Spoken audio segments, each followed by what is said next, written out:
নমস্কার বন্ধুরা, chef Shrabani daily vlog চ্যানেলের পক্ষ থেকে সবাইকে স্বাগত জানিয়ে আজ মাছের ডিমের অসাধারণ রেসিপি শেয়ার করতে চলেছি। আপনারা প্রথম থেকে পুরো ভিডিওটা শেষ পর্যন্ত দেখতে থাকুন। ভালো লাগলে একটা লাইক দিয়ে পাশে থাকুন ও বন্ধুদের সাথে শেয়ার করে দিন। প্রত্যেক দিন মুড়ি ভাজার ভিডিও আমি শেয়ার করি, আজকে কিন্তু করছি না।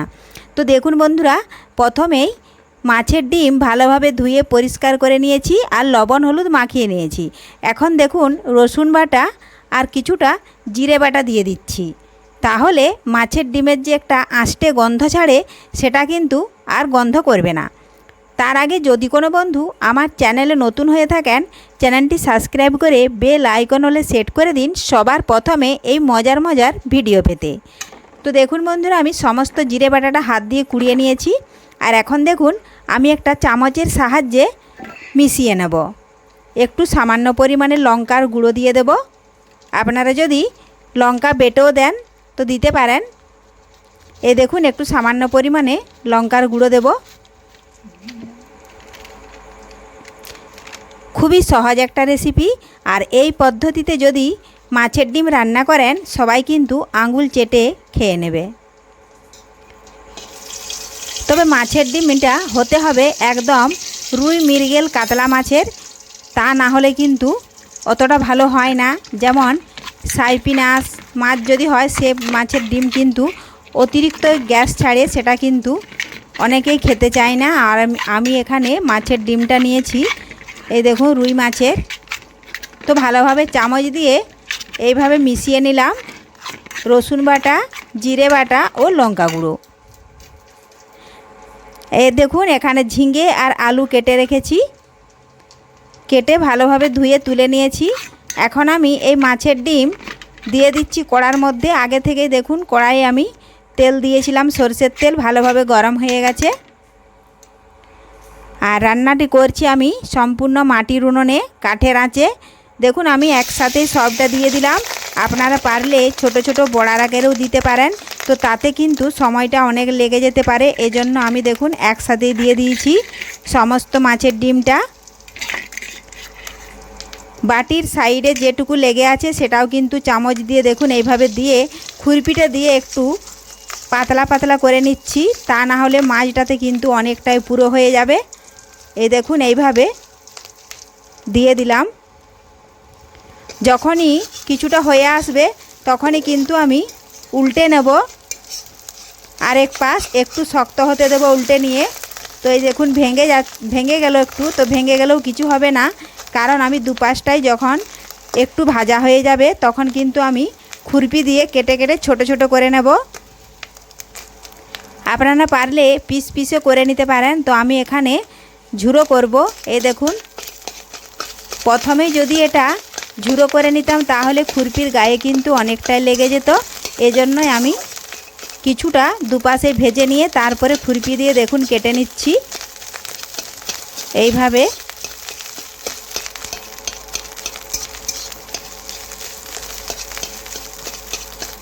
এই দেখুন এখন আমি ভালোভাবে নাড়াচাড়া করে একটু লাল লাল করে ভেজে নেব। আর এই মাছের ডিম কিন্তু খুব বেশি জাল দিলে হবে না, হালকা আঁচে ভাজতে হবে, তা না হলে অনেক পুড়ে যেতে পারে।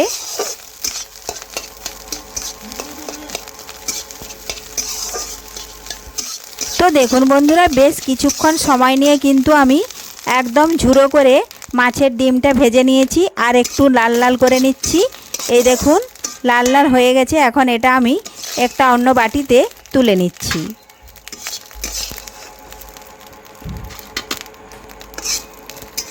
সমস্তটাই আমি তুলে নেব।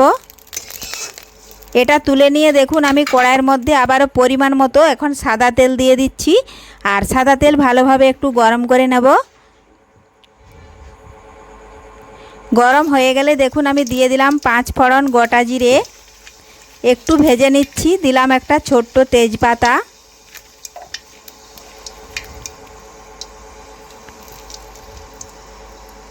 এখন দিয়ে দেব একটা বড় সাইজ পেঁয়াজ কুচিয়ে রেখেছি, পেঁয়াজ কুচিগুলো দিয়ে দেব। পেঁয়াজ একটু নাড়াচাড়া করে একটু লাল লাল করে ভেজে নিচ্ছি।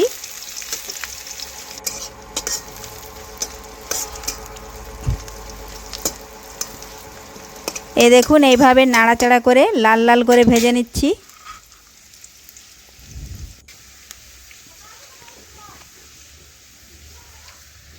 দেখুন ভাজা হয়ে গেছে। ঝিঙে আলু কেটে রেখেছিলাম দিয়ে দিলাম। দেব আমি পরিমাণ মতো হলুদ গুঁড়ো, স্বাদ মতো দেব লবণ,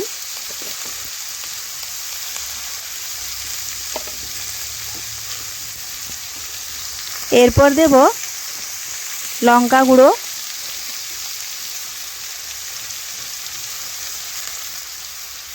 এখন দিচ্ছি আদা জিরে কাঁচা লঙ্কা বাটা ও রসুন বাটা, সমস্ত কিছু একসাথে মিশিয়ে ঝিঙে আর আলু একটু রান্না করে নেব। এইভাবে রান্না করতে করতে দেখুন মশলাও কষানো হয়ে যাবে, মশলা থেকে কাঁচা গন্ধ চলে যাবে। দেখুন আমি কিন্তু এক্সট্রা কোনো জল দিচ্ছি না, ঝিঙে থেকে যে জল বেরোবে সেটা থেকেই দেখুন কষে নিয়েছি।